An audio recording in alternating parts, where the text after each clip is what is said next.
என் பேர் ராதிகா. நான் பெரம்பூர்லேருந்து வரேன். நான் ஆலயத்துக்கு வர்றதுக்கு முன்னாடி என்னுடைய வாழ்க்கை பார்த்தீங்கன்னா, ரொம்ப அழிக்கப்பட்ட நிலைமையில இருந்தது. நான் வந்து ஆலயத்துக்கு வர்றதுக்கு முன்னாடி, என்னோட குழந்தைக்கு வந்து ஒரு ஒரு வியாதியானது இருந்தது. அந்த வியாதி வந்து பார்த்தீங்கன்னா, புற்றுநோயா இருந்தது. என்னோட குழந்தையோட உடம்புக்குள்ள புற்றுநோய் இருந்தத வந்து நான் உணர்ந்தபோது, நான் வந்து ரொம்ப வந்து ஒரு கஷ்டமான சூழ்நிலைய உணர்ந்தேன். எனக்கு என்னெல்லாம் தெரியுமோ, அது எல்லா விஷயமும் நான் செஞ்சேன். எங்கெல்லாம் கூட்டிட்டு போணுமோ, அங்கெல்லாம் கூட்டிட்டு போனேன். ஆனா, எனக்கான பலன் வந்து அது குடுக்கல. குழந்தை வந்து இறந்துறக்கூடிய ஒரு சூழ்நிலைய மட்டும் தான் எனக்கு அது குடுத்துச்சு. அப்போ ஒரு சமயம் நாங்க சோர்ந்து போயிருந்தோம். எவ்வளோ முயற்சி எடுத்தோம், எவ்வளோ பணம் செலவு பண்ணியும் என்னோட குழந்தைய என்னால காப்பாத்த முடியல. ஆனா, ஒரு நாள் நானும், என் கணவரும் என் குழந்தைய வந்து இறந்து போறத வந்து என்னால ஏத்துக்க முடியல. ஒரு குழந்தை நம்ம எதிர்க்க இறந்து போறது ஒரு ஒரு பெற்றோரா எங்களால அத ஏத்துக்க முடியாது.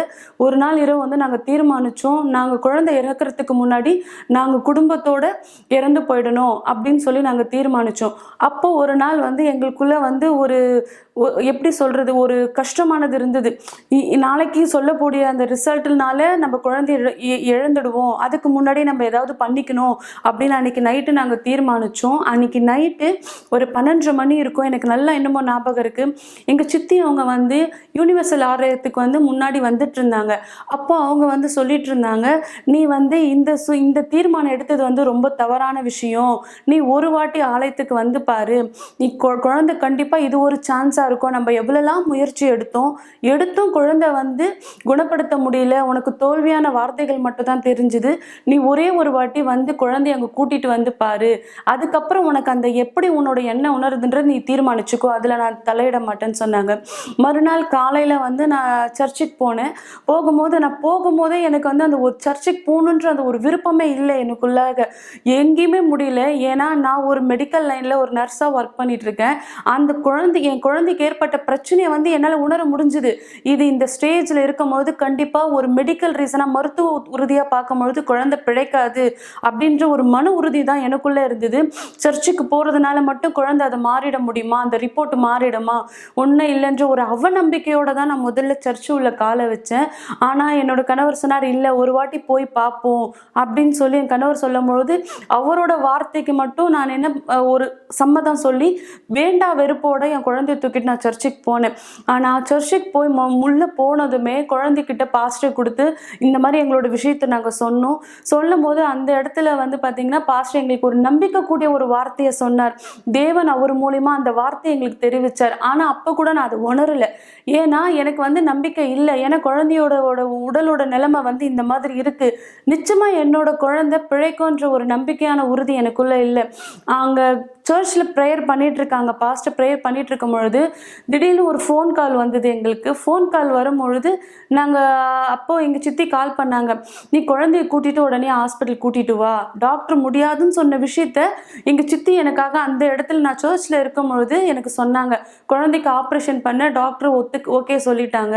நீ குழந்தைய கூட்டிட்டு வா" அப்படின்னு சொல்லும் போது முதல்ல அந்த இடத்துல அங்கே நின்றுட்டு அப்பதான் நான் உணர்ந்தேன், இது நம்ப முடியாத விஷயமா இருக்கு. இது எப்படி உறுதியாகும்? முடியாதுன்னு சொல்லி எழுதி கொடுத்து வீட்டுக்கு அனுப்பிச்சவங்க எப்படி கூப்பிடுவாங்க அப்படின்ற ஒரு சந்தேகம் எனக்குள்ள இருந்தது. திரும்பி நான் எங்க சித்தி கால் பண்ணி கேட்டேன், "உண்மையா சொல்றீங்களா? இந்த மாதிரி பாப்பா கூட்டிட்டு வர சொன்னாங்களான்னும் போது அப்ப எங்க சித்தி சொன்னாங்க, "நிஜமாலேயே சொல்லு, நீ கூட்டிட்டு வந்தாங்க." அன்னைக்கு எனக்குள்ள ஒரு நம்பிக்கை ஏற்பட்டுச்சு. நான் எப்படி அவநம்பிக்கையோட காலை உள்ள வச்சனோ வெளியில வரும்பொழுது முழு மனசோட நம்பிக்கையோட வெளியில வந்தேன்.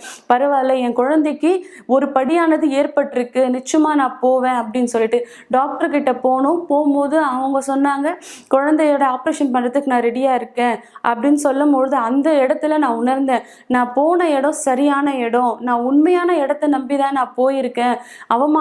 அவமானங்களையும் கஷ்டங்களையும் சந்திக்கும் பொழுது எனக்கு இந்த இடம் ஏத்த இடமா இருக்கும் அப்படின்னு சொல்லி நான் சர்ச்சுக்கு போன உடனே என் குழந்தை வந்து ஆப்ரேஷன் பண்ணி அந்த ஒரு உறுப்போட என் குழந்தைய ரெடி பண்ணி கொடுத்தாங்க. ஆனாலும் என் குழந்தை வந்து 3 மாசத்துக்கு மேல பிழைக்காதுன்னு சொல்லிட்டாங்க டாக்டர். அப்ப நான் யோசிச்சேன், யாரால முடியாத ஆப்ரேஷனை பண்ணக்கூடிய ஒரு தைரியத்தையும் ஒரு அதிசயத்தையும் செஞ்சது வந்து தேவன் ஒருவர் மட்டும்தான். அப்ப நான் திரும்பி அதே ஆலயத்துக்கு போனேன். அந்த நேரம் என்னை யாரும் கூப்பிடல, நானா போனேன்.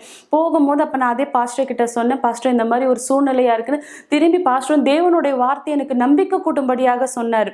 சொல்லும் பொழுது என் குழந்தை 3 மாசத்துல இறக்கணுன்ற குழந்தை வந்து 28 நாளில் கேன்சரே இல்லைன்ற ரிப்போர்ட் ரிப்போர்ட் என் கையில் வந்துருச்சு. என்னால் சுத்தமாக அதை ஏற்றுக்கவே முடியல, நம்பவே முடியல. எப்படி உறுதியாகும்? நம்மளுக்கு இவ்வளோ டெஸ்ட்டு எடுத்து இவ்வளோ பிரச்சனை இருந்து நான் கண்ணால் பார்த்து என் குழந்தைக்கு ஒரு உறுப்பையும் எடுத்தாச்சு. ஆனால் எப்படி என் குழந்தை பிழைக்கும்ன்ற ஒரு நம்பிக்கையில் திரும்பி எனக்குள்ளே அந்த சந்தேகம் ஏற்பட்டு, நான் எனக்கு எங்கெல்லாம் தெரியுமோ எல்லா லேப்லேயும் எல்லா டாக்டர்ஸ்கிட்டையும் அந்த ரிப்போர்ட்டை திரும்பி எடுத்தாலும் திரும்பியும் என் குழந்தைக்கு வந்து கேன்சர் இல்லைன்ற ஒரு ரிப்போர்ட் வந்தது. அன்னைக்கு தான் நான் நம்பினேன், என்னோட உண்மையான தேவன் வந்து இந்த சர்ச்சில் தான் இருக்காங்க. நான் நிஜமாக தேவனை வந்து உண்மையாக நம்ப ஆரம்பித்தேன். அப்போ என் லைஃப்பில் வந்து ஒரு படி வந்து நான் வந்து மேலே ஏற ஆரம்பித்தேன். இல்லை, இதுதான் நமக்கு சரியான இடம். தேவனை ஒருத்தரை மட்டும் நம்ம உறுதியாக நம்பணும்னா, அவரோட வார்த்தையை நம்பும் பொழுது நமக்கானதை தேவன் நம்மள எதிர்பார்க்கறது அளவுக்கு நிச்சயமாக செய்வாங்க அப்படின்னு சொல்லிட்டு அன்னைக்கு தான் நான் வந்து சர்ச்சுக்கு வந்து தொடர்ந்து போக ஆரம்பித்தேன். எல்லா கூட்டங்களையும் கலந்துப்பேன். வாரத்தில் 5 நாளும் சர்ச்சுக்கு போக ஆரம்பித்தேன். என் குழந்தையும் கூட கூட்டிட்டு போகும்பொழுது அங்கே ஒரு சங்கிலி ப்ரேயர் ஆனது நடந்துட்டு இருந்தது. அப்போ எல்லாரும் தேவனுடைய ஆவியை பற்றி பேசும்பொழுது பாஸ்டர் எல்லாருக்கிட்டையும் சொல்லிட்டு இருந்தாங்க.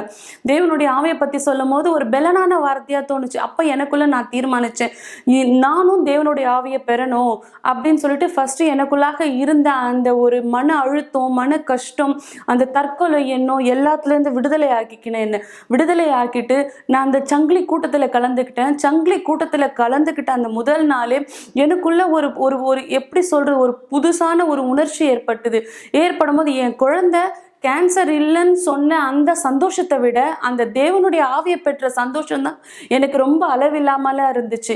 அதுக்கப்புறம் என்னோட வாழ்க்கையில் வந்து எல்லா மாற்றங்களும் ஏற்பட்டது. என்னோட திருமண வாழ்க்கை அழிக்கப்பட்டு இருந்தது. என்னோட திருமண வாழ்க்கை வந்து இப்போ மீண்டும் புதுப்பித்ததை போல இருக்கிறது. அதே போல் என் குழந்தையும் இந்த நாள் வரைக்கும் ரொம்ப ஆரோக்கியமாக இருக்கான். எந்த ஒரு பிரச்சனையும் இல்லை.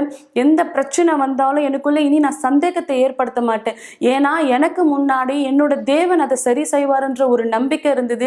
எல்லா நேரமும் தேவனுடைய வார்த்தையை நம்பி நான் முன்னோக்கி போயிட்டு இருக்கேன். இந்த சூழ்நிலையை கடந்து வர எனக்கு பலன் கொடுத்தது தேவன் ஒருவர் மட்டும்தான். ஸோ தேவனுக்கு நான் நன்றி சொல்கிறேன். நீங்கள் யார் எங்களை இந்த நேரம் ஜாய் டிவி வழியாய், ஃபேஸ்புக், யூடியூப் வழியாய் பார்த்து கொண்டிருக்கிறீர்களோ, கவலைப்படுவதை நிறுத்துங்கள் நிகழ்ச்சியிலே நண்பர்களே, மிக சரியாய் இந்த வாரம் வெள்ளிக்கிழமை இதுதான் ஆலயத்தில் நடைபெற போகிறது. மிக விசேஷமாக நீங்கள் கேட்ட இந்த சாட்சி, தீர்க்க முடியாத வியாதியாய் கருதப்படுகிற இந்த நோய், தீர்க்க முடியாத மாத்திரை மருந்து சிகிச்சையினால் கூட சொஸ்தமாக்க அரிதான இந்த நோயிலிருந்து எப்படிப்பட்ட ஒரு வல்லமை வெளிப்பட்டது இந்த தாயினுடைய மகனை சொஸ்தமாக்கும்படி இல்லையா? மிக சரியாய்தான் மக்களே தேவன் உங்களுக்கு முன்வைக்க விரும்புகிறார். நீங்கள் எந்த சூழ்நிலையால் கவலைப்பட்டு கலங்கி கொண்டிருந்தாலும் சரி, உங்களுக்கான தீர்வு உண்டு. கவலைப்படுவதை நீங்கள் நிறுத்த முடியும். ஆனால் விசுவாசம் உங்களுடைய, நீங்கள் விசுவாசத்தை வெளிப்படுத்தும் பட்சத்தில் அதிசயம் நிச்சயம். எனவே இந்த வெள்ளிக்கிழமை நாம் செய்ய போவது என்ன, இதை குறித்து ஒரு சிறு விளக்கத்தின் வீடியோ நீங்கள் எங்களோடு இணையும்படி நான் விரும்புகிறேன். இந்த நேரம் நாம் இங்கே ஒன்றிணைந்திருக்கிறோம். என்னோடு pastor Naresh, pastor Philip, pastor Vijay ஒன்றிணைந்திருக்கிறார்கள். இந்த நேரம் மக்களே, நாம் இந்த பரிசுத்த வஸ்திரத்தை ஆசீர்வதிக்க போகிறோம். ஆனால் இந்த பரிசுத்த வஸ்திரத்தை ஆசீர்வதிப்பதற்கு முன்பாய், அதாவது பாஸ்டர் நரேஷ், நாம் பைபிள்ல இந்த சம்பவத்தை குறித்து பார்க்கும்போது 12 வருஷம் உதிரப்போக்கு வியாதியால் பாதிக்கப்பட்ட பெண், பைபிள் மிக தெளிவாய் சொல்கிறது, இயேசு கிறிஸ்துவினுடைய ஆடையின் ஓரத்தை நான் தொட்டால் சொஸ்தமாவேன் என்று தன் உள்ளத்தில் எண்ணிக்கொண்டு வந்து ஆடையின் ஓரத்தை தொட்டால். கண்டிப்பா இந்த அதிசயம் நடைபெறுவதற்கான மிக அடிப்படையான முக்கிய காரணம் பாஸ்டர் நரேஷ், நீங்க நினைக்கிறது என்ன? மிக நிச்சயமாக இந்த நபர் இயேசுவினிடத்துல சந்திக்க வந்த பொழுது அவர் இயேசு தனியாக இல்லை, ஜனக்கூட்டத்தால் நிரப்பப்பட்டவரா இருந்தார். அநேக ஜனங்கள் அவர் இந்த இடத்துல நெருக்கி கொண்டிருந்தார்கள். பைபிள்ல தான் சொல்லுது பாஸ்டர். ஆனா என்ன விசுவாசம் இந்த பெண் தீர்மானமானது இருந்தார். நான் இயேசுவை பார்க்க வேண்டியதில்லை, நான் இயேசுவை இந்த இடத்துல பேச வேண்டியதில்லை, இயேசு தலை மேல கை வைக்க வேண்டியதில்லை, அவருடைய ஆடையின் ஓரத்தை தொட்டார். இங்குதான் விசுவாசமானது பிறந்தது. அந்த நபர் விசுவாசத்தபடியே இயேசு பின்பாக வந்து அவர் ஆடையை தொட்ட பொழுது இயேசு சொன்னார், என்னிலிருந்து வல்லமை புறப்பட்டதை கண்டேன். பல மக்கள் ஆலயத்துக்கு வருகிறவராக இருக்கலாம், ஆனா தீர்மானம் இல்லாத ஒருவராக இருப்பார்கள். ஆனால் மிக நிச்சயமாய் அவர்களுடைய வருகை வெறும் ஆலயத்துக்கு வந்து போகக்கூடியதா இருக்கிறது தவிர அதிசயத்தினுடைய சாட்சி இல்லை. ஆனா இந்த பெண்ணை போல யார் விசுவாசம் உள்ளவராய் தேவனுடைய வல்லமையை பார்க்க நான் தீர்மானிக்கிறேன், அந்த தீர்மானம் உள்ளவராய் வருகிறார்களோ தேவன் அதி அற்புதமான காரியத்தை இன்னைக்கும் இந்த நாளும் செய்ய வல்லமை உள்ளவராய் இருக்கிறார். கண்டிப்பா நீங்கள் யார் எங்களை பார்த்து கொண்டிருக்கீங்களோ, இந்த 12 வருட உதரப்போக்கு வியாதியினுடைய பாதிப்பை உணர்ந்த பெண்ணை போல நீங்கள் அநேகர் மக்களே, நீங்க எந்த ஏரியாவை சேர்ந்தவங்களோ, சென்னையில, தமிழ்நாட்டுல, இந்தியாவின் எந்த மாநிலத்தை சேர்ந்தவர், நீங்கள் உங்களுடைய சரீரத்துல ஏன் உங்க மனதுல பலவிதமான வழிகளை உணர்ந்து கொண்டிருக்கிறீர்கள். இயேசு கிறிஸ்து நேற்றும் இன்றும் அன்பர்களே என்றும் மாறாது. இன்னைக்கு யார் நீங்க எங்களை பார்த்துட்டு இருக்கீங்களோ, வலியோட, வேதனையோட, பல பிரச்சனைகளோட, நாங்கள் இங்க உங்களுக்காக தயாரா இருக்கிறோம். இங்கே மவுண்ட் ரோட் தலைமை சபையில 282 கீழ் 681 1000 விளக்கு அண்ணா சாலை, நீங்க லேண்ட்மார்க் குறித்து கொள்ளும்படி மெக்கர்னட் பேக்கரி பக்கத்தில் இங்கே உங்களுக்காக ஆலயம் திறந்து வைக்கப்பட்டிருக்கிறது. ஞாயிறு முதல் ஞாயிறு வரை காலை 7 மணி முதல் இரவு 9 மணி வரை விசேஷமாய் இந்த வெள்ளிக்கிழமை இந்த ஆசீர்வதிக்கப்பட்ட வஸ்திரத்தோட யார் தீர்மானிப்பீர்களோ, விசுவாசத்தினால் உங்களுக்கும் அதிசயம் நடைபெறும். அதே போல நரேஷ் கொருக்குப்பேட்டையில எப்படி மக்கள் யார் அங்க வர தீர்மானிக்க விரும்புறாங்களோ, மிக நிச்சயமாக ஆலயம் தலைமை சபையானது மவுண்ட் ரோட்ல அமைந்திருந்தாலும் நம்முடைய கிளை சபையானது கொருக்குப்பேட்டிலும் இருக்கும். முன்னாள் வேலன் திருமண மாளிகை 106 எண்ணூர் நெடுஞ்சாலை, கொருக்குப்பேட், சென்னை 6,21,000. தேவன் அவருடைய கரமானது நீட்டி உதவி செய்ய தயாரா இருக்கார். யார் ஒருவர் விருப்பம் உள்ளவரா இருக்காங்களோ தாராளமா வரவேற்கப்படுறாங்க. கண்டிப்பாய் நான் நம்புகிறேன். இங்க தலைமை சபை மவுண்ட் ரோட்ல கொருக்குப்பேட்டு, மேலும் அயனாவரத்துல நம்முடைய ஆலயத்தின் வாசல் திறந்து வைக்கப்பட்டிருக்கு இல்லையா பாஸ் பிலிப்? ஆமா பாஸ்டர், ரொம்ப நிச்சயமா அயனாவரத்துல நம்முடைய ஆலயம் இருக்கு. தேவனுக்கு மகிமை. இந்த ஆலயம் சரியா எங்க இருக்கு பாஸ்டர்? அதாவது பொன்னூர் நெடுஞ்சாலை, அயனாவரம், சன்னிவாரி ஃபேட் பக்கத்துல பிரீமியம் லேபுக்கு மேல இருக்கு. நீங்க ஆலயத்துக்குள்ள எந்த நாள் வேணாம் வரலாம். ஞாயிற்றுக்கிழமையில இருந்து ஞாயிற்றுக்கிழமை இருக்கு. தேவன் அங்க எங்களை வைத்திருக்கிறார் உங்க வாழ்க்கை ஆசீர்வதிக்கிறதுக்காக. மிக சரியாய் நண்பர்களே, இங்கே மவுண்ட் ரோட், மேலும் கொருக்குப்பேட்டை, நீங்கள் கேட்ட விலாசம் அயனாவரம் மாத்திரமல்லாமல் திரையில் நீங்கள் பார்ப்பதை போல பெரம்பூரிலே நம்முடைய யூனிவர்சல் ஆலயமானது இருக்கிறது. மேலும் அயனாவரத்திலே, அதே போல பெரவள்ளூர், மேலும் அண்ணா நகரிலும் நம்முடைய ஆலயமானது இருக்கிறது.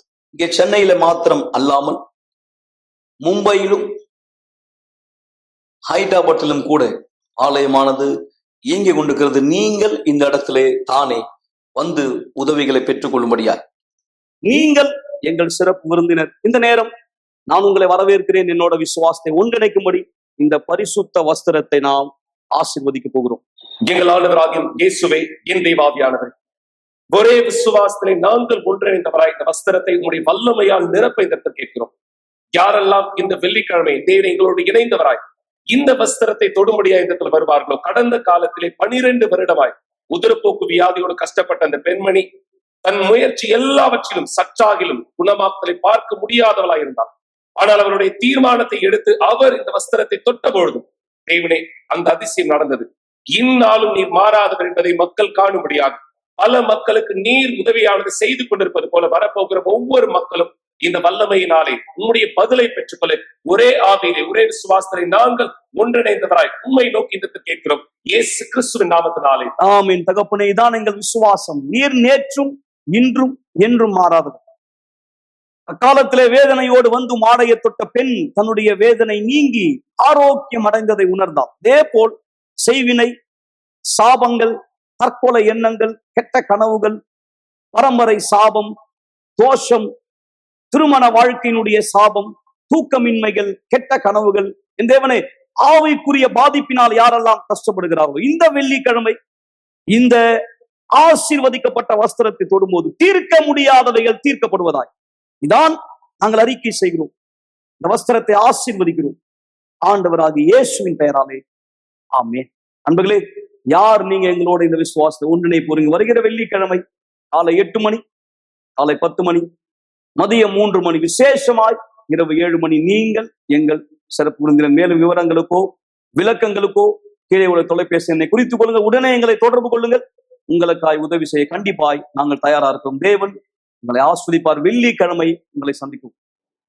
சரியா? இதுதான் மக்களே, யார் நீங்கள் இந்த நேரம் பார்த்தீர்களோ, இதான் எல்லா ஆலயத்திலும். இங்கே சென்னையில் மாத்திரமல்ல, இங்கே சென்னையிலே மாத்திரமல்ல, மும்பை, ஹைதராபாத்தில் நம்முடைய ஆலயத்தின் விசுவாசம் இதுதான். நீங்கள் பார்த்த விலாசங்களிலே எங்களை நீங்கள் தொடர்பு கொள்ளலாம். கீழே இந்த நேரம் நீங்கள் பார்க்கிற எண்ணை குறித்துக் கொள்ளுங்கள். உங்களுக்கு கண்டிப்பாய் வரக்கூடிய வழிகாட்டுதல் தேவையானால் நாங்கள் இங்கு இருக்கிறோம். தொலைபேசி வாயிலா எங்களை அழையுங்கள் அல்லது வாட்ஸ்அப்பில் எங்களுக்கு செய்தி அனுப்புங்கள். கண்டிப்பாய் உங்களுக்காய் வழிகாட்டுதலை கொடுக்க, ஆலோசனை கொடுக்க ஒருத்தர் தயாரா இருப்பார். நீங்கள் எங்களோடு விசேஷமாய் இந்த வெள்ளிக்கிழமை இணையும்.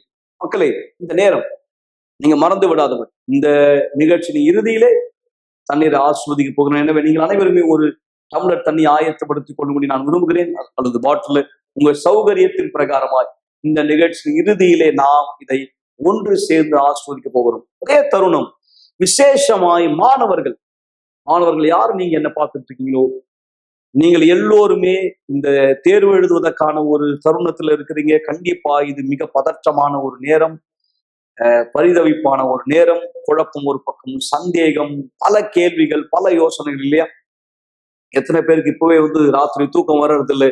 தேர்வை குறித்து நீங்க யோசிச்சுட்டு இருக்கும் போதே உங்களுக்கு தூக்கம் வர்றது இல்லை, அம்மாவா இல்லையா? எத்தனை மாணவர்கள் இப்படியா இருக்கிறாங்க? இந்த நேரம் கூட நீங்கள் திரையிலே பார்க்கிற இந்த வாட்ஸ்அப் எண்ணுக்கு உங்களுடைய பெயர், நீங்கள் படிக்கும் வகுப்பு, அதாவது உங்களுடைய என்ன ஸ்டாண்டர்ட்ல நீங்க படிக்கிறீங்க, உங்களுடைய பெயரை நீங்கள் எங்களுக்கு அனுப்பலாம். உங்களுக்காய் நாங்கள் இந்த நிகழ்ச்சியிலும் மாத்திரமல்ல தனிப்பட்ட விதத்திலும் ஜெபிக்க போகிறோம். கர்த்தர் தாமே உங்களுக்கு ஞானத்தை கொடுப்பார், பலன் கொடுப்பார். நீங்கள் இந்த தேர்விலே கண்டிப்பாய் சிறந்த விதத்திலே தேவன் மகிமைக்காய் வெற்றி அடைய கர்த்தர் உங்களுக்கு ஞாபக சக்தி கொடுக்கும்படியும் நாம் ஜெபிக்க போகிறோம். கண்டிப்பாய் நீங்கள் படிக்க வேண்டியது மிக மிக அவசியம். இந்த சாட்சி எத்தனை மாணவர்கள் கடந்து போகிற ஒரு சூழ்நிலையை அடையாளப்படுத்துகிறது. நான் இந்த நேரத்தில் யோசிக்கிறேன், எத்தனை இளம் மாணவர்கள் படிக்கும் பருவத்திலேயே குடும்ப சூழ்நிலை நிமித்தம் படிப்புல கூட கவனம் செலுத்த முடியாம போயிடுறாங்க. நிறைய பேர் படிப்பை இழந்துடுறாங்க. தன்னுடைய பெற்றோர்கள் வாழ்க்கையில பார்க்கிற சூழ்நிலை, மன அழுத்தத்துக்குள்ளாக்கப்படுகிறார்கள். எனவே நீங்கள் எந்த வயதை சேர்ந்தவராக இருந்தாலும் சரி, மன அழுத்தத்தினால் பாதிக்கப்பட்டிருந்தால், குடும்ப சூழ்நிலை உங்களால படிப்புல கவனம் செலுத்த முடியவில்லை, நீங்கள் எங்களை அணுகலாம். விசேஷமா இந்த வெள்ளிக்கிழமை கண்டிப்பாய் விடுதலை உங்களுடைய மக்களே. நீங்க முன்னோக்கி செல்லும்படி இந்த அற்புதமான சாட்சி கேளுங்கள். நாம் தொடர்ந்து நிகழ்ச்சியில் இணைந்திருக்கலாம். என் பேர் சமந்தா மார்டின்ஸ். குழந்தை பருவத்தில் ஏற்பட்ட மன அழுத்தத்தின் காயங்கள் எனக்குள்ளே இருந்தன. என்னுடைய குழந்தை பருவத்தின் பிரச்சனை எல்லாமே நர்சரி பள்ளிக்கூடத்துல படிக்கும் பொழுதுதான். ஏன்னா நான் 3 மாத குழந்தையா இருக்கும் போது என்னுடைய உதட்டுல ஏதோ கட்டி மாதிரி இருந்தது. அதுக்கான அறுவை சிகிச்சை நடைபெற்றது. அதுக்கான தழும்பு அந்த இடத்துல இருந்துட்டே இருந்தது. நான் பிறந்த பொழுது எங்க அப்பா என்னை ஏத்துக்கல, என்னை புறக்கணிச்சாரு. இது எல்லாத்தையும் வச்சு பசங்க என்ன கிண்டல் செய்வாங்க, கேலி செய்வாங்க, பேர் சொல்லி கூப்பிடுவாங்க. உனக்கு அப்பா இல்ல, உனக்கு யாருமே இல்லைன்னு என்னை அவமானப்படுத்துவாங்க.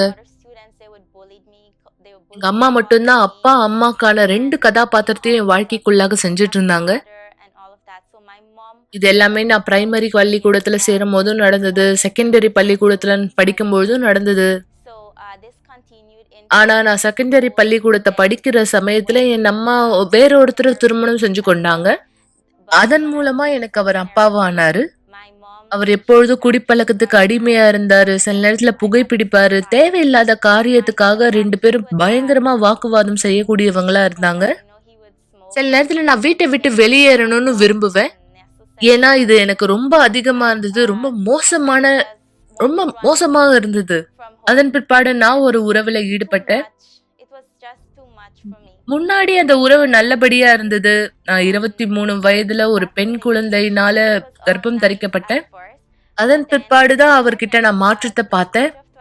உடல் ரீதியாவும் மன ரீதியாவும் என்னை துன்புறுத்தினாரு.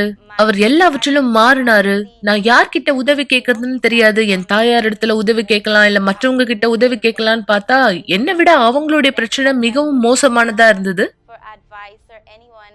என் மகளை பெற்றெடுத்த பிற்பாடு நான் எடை கூடிட்டேன். அதனால என்னுடைய பார்ட்னர் என்ன சொன்னாரு, நீ இந்த மாதிரி குண்டா இருக்க, நல்லாவே இல்ல பாக்க அப்படின்னு என்ன சொன்னாரு. நீ ஒருபோதும் உன்னை கண்ணாடியில பார்த்ததே கிடையாதா அப்படின்லாம் கேட்டிருக்காரு. நான் என்ன ஒருபோதும் கண்ணாடியில பாத்துக்கணும்னு நான் விரும்பினதே கிடையாது. ஏன் தெரியுமா, நானே நினைச்சிருக்கேன் நான் முன்ன மாதிரி அழகா இல்ல, நான் முன்ன மாதிரி தகுதியானவளா இல்ல, நான் பார்க்க அசிங்கமா இருக்கேன், நிறைய மாறிட்டேன். மேலும் சின்ன வயசுல இருந்து இது நாள் வரைக்கும் எனக்குள்ளாக இருந்த அந்த காயங்கள் எதுவுமே மாற்றம் அடையலைங்கிறத பார்க்கும்பொழுது நான் ரொம்பவும் மன அழுத்தத்துக்கு ஆளானேன். அது என்ன சோர்வுடையதாக்குச்சு. நான் பல முறை தற்கொலைக்கு முயற்சி எடுத்திருக்கேன். ஆனா என்னால அதை செய்ய முடியல. என் கைகளை அறுத்துக்க முயற்சி எடுத்திருக்கேன். காலாவதியான மாத்திரைகளை சாப்பிட்டிருக்கேன். காலாவதியான உணவுகளை சாப்பிடுறதன் மூலமா அது விஷமா இருக்கு. ஒரு தடவை நான் அந்த மாதிரி கெட்டு போன சாப்பாடு சாப்பிட்டிருக்கேன். அது நான் அந்த மாதிரி நான் கொஞ்சம் கொஞ்சமா சாப்பிடும் போது அது விஷமா மாறி நான் அந்த மாதிரி இறந்துருவேன் அப்படின்னு நினைச்சேன். என்னுடைய சாவுதான் எல்லாத்துக்குமே முடிவா இருக்கும்னு நான் நினைச்சேன். ஏன்னா என் மேல அக்கறை காட்டுறதுக்கு, அன்பு செலுத்துறதுக்கு யாருமே இல்லை இங்க. என்னை வெளிப்படுத்தி சொல்றதுக்கும் எனக்கு யாருமே கிடையாது. நான் இந்த காலாவதியான மாத்திரைகளை எடுத்துக்கொண்டு இருக்க போது கூட நினைச்சேன், நான் இறந்துட்டேன்னா என்னுடைய மகளை யார் பார்த்துப்பா? யாரு என்ன போல என் மகளை பார்த்துப்பாங்க? யாருமே என் மகளை பார்த்துக்க முடியாதுன்னு நான் யோசிச்சேன்.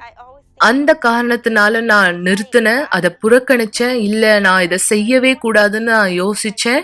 என்னுடைய தோழி தான் என்னோட யூனிவர்சல் ஆலயத்துக்கு அழைத்து கொண்டு வந்தாங்க. அவங்களோட சேர்ந்து நான் வெள்ளிக்கிழமையில வர ஆரம்பிச்சேன்.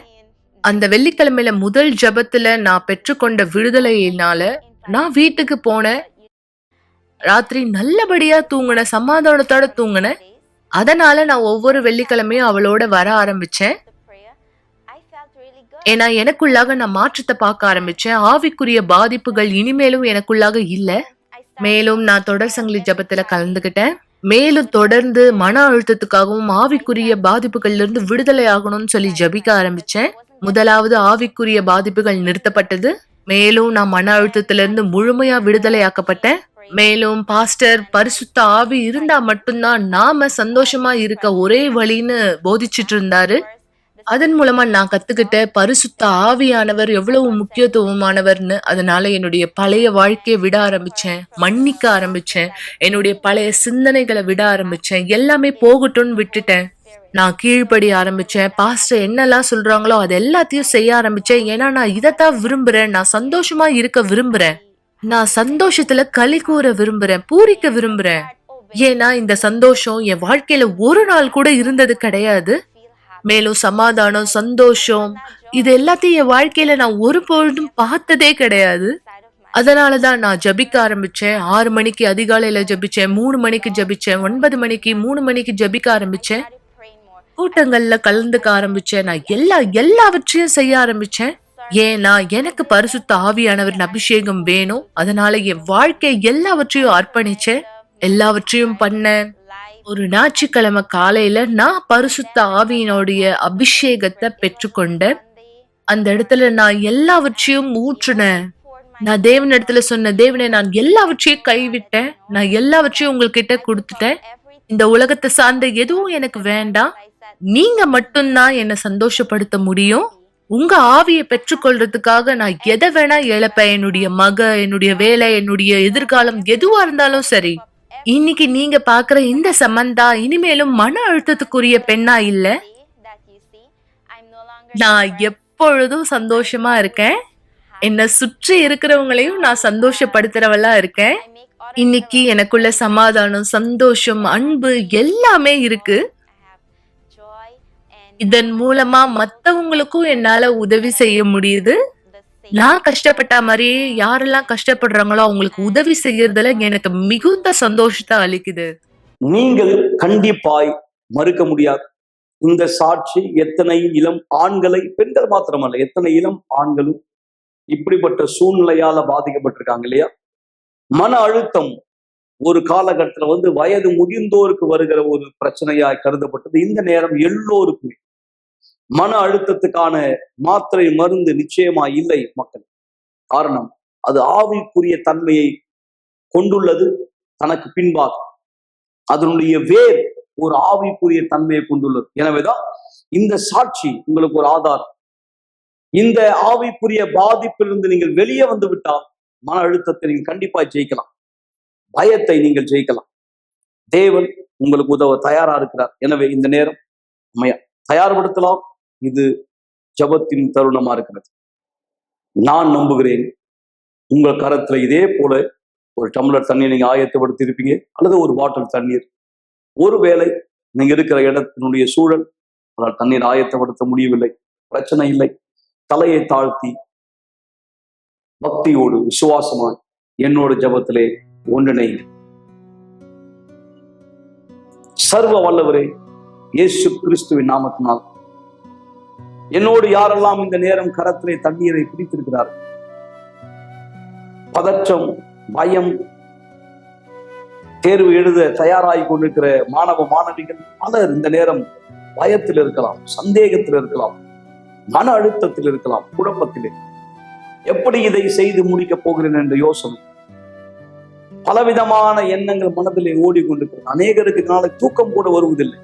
ஒரு பக்கம் மாணவர்கள் படிப்பை குறித்து கவலைப்பட்டு கலங்குகிற அதே நேரம் தன் பிள்ளைகளுக்காய் பாதிப்படைந்து பயந்து கொண்டிருக்கிற பாதிப்படைகிற பெற்றோர்களும் எத்தனையோ பேர். என் தகப்பன், இந்த நேரம் இந்த ஜபத்தினால் ஒவ்வொருவரை கர்த்தர் தாமே ஆறுதல் படுத்துவாராய், ஒவ்வொருவரையும் கர்த்தர் தாமே பலப்படுத்துவாராய். இந்த நேரமும் பெயர்களையும் அவர்கள் வகுப்பினுடைய தன்மை இவங்களுக்கு அனுப்பி கொண்டிருக்கிற ஒவ்வொரு மாணவ மாணவிகளுக்காக நான் ஜெபிக்கிறேன். கர்த்தர் ஞானத்தினால் அவர்கள் நிரப்புவார், கர்த்தர் தாமே அவர்களை பலப்படுத்துவார், சரும வியாதிகளை நீக்கி சுஸ்தமாக்குவார். இந்த தண்ணீரின் மூலமா ஜீவன் அவர்களுக்குள் செல்லட்டுமானது இயேசு கிறிஸ்துவின் நாமத்தினால். ஆசீர்வாதமான தண்ணீரை பருகுங்கள் இப்பொழுதே. ஆமென். நண்பர்களே, ஜீவன் உங்களுக்குள் இருக்கிறது. நான் விசுவாசிக்கிறேன். மாணவ மாணவிகள் தேவன் வல்லமையால் தொடப்பட்டீர்கள். தைரியமா இருங்க, பயப்பட வேண்டாம். நீங்கள் எங்களை தொடர்பு கொள்ள விரும்பினால் வாட்ஸ்அப்ல நீங்க செய்தி அனுப்ப விரும்பலாம், தொலைபேசியில் அழையுங்கள். கண்டிப்பா உங்களுக்கு ஆலோசனை கொடுக்க ஒரு ஊழியக்காரர் தயாரா இருப்பார். நாம் தொடர்ந்து இந்த விசுவாசத்தை முன்னோக்கி சென்று கொண்டிருக்கிறோம். நாளை இரவு மீண்டும் இதே நிகழ்ச்சியில் நம்ம சந்திக்க போகிறோம். அதே போல நாளையும் மாணவர்களுக்கான ஒரு விசேஷமான ஜபத்தை நாம் கண்டிப்பாய் செய்ய இருக்கிறோம். ஒரு நாள் நீங்க கடைசியா இந்த உலகத்துல எழுந்துப்பீங்க. அந்த நாள் கடைசியான நாளா இருக்கும்.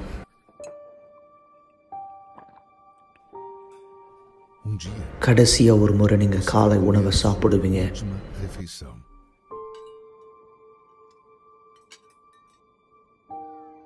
ஒரு நாள் உங்க குடும்பத்தினுடைய முகத்தை கடைசியா நீங்க பார்ப்பீங்க.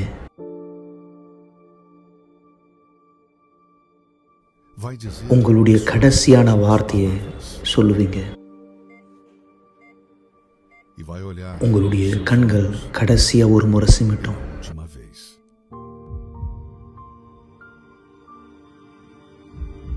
உங்க இருதய துடிப்பு கடைசியா ஒரு முறை துடிக்கும்.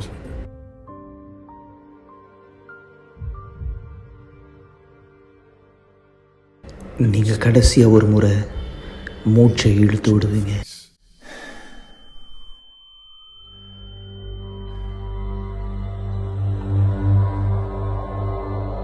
அந்த நேரம் உங்களுடைய ஆவிக்குரிய கண்களை திறக்கப்படும்.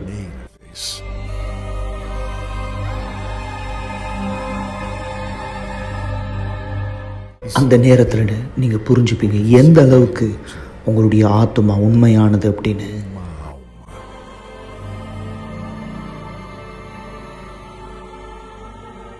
அந்த நாள் இந்த பூமியில நடந்தது எல்லாமே உங்களுடைய ஆத்மாவை காப்பாற்ற மட்டும் நீங்க புரிஞ்சுப்பீங்க.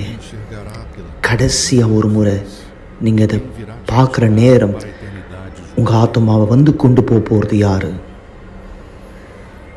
அந்த நேரம் நீங்க யார்கிட்ட உங்க நேரத்தை கொடுத்தீங்களோ, யார்கிட்ட உங்க நாளை கொடுத்தீங்களோ, யார்கிட்ட உங்க விருப்பத்தை செஞ்சீங்களோ, யாரை நீங்க வணங்குனீங்களோ, இந்த வாழ்க்கையில இது உங்களை பதட்டப்படுத்துதா இல்ல இது உங்களை உறுதிப்படுத்துதா? உங்க கடைசி நாள் இந்த பூமியில உங்களுடைய முதல் நாளா அமைய போது பரலோகத்துல தேவனோடு சந்தோஷமா அல்லது நித்திய கால மரணம் நரகத்துல?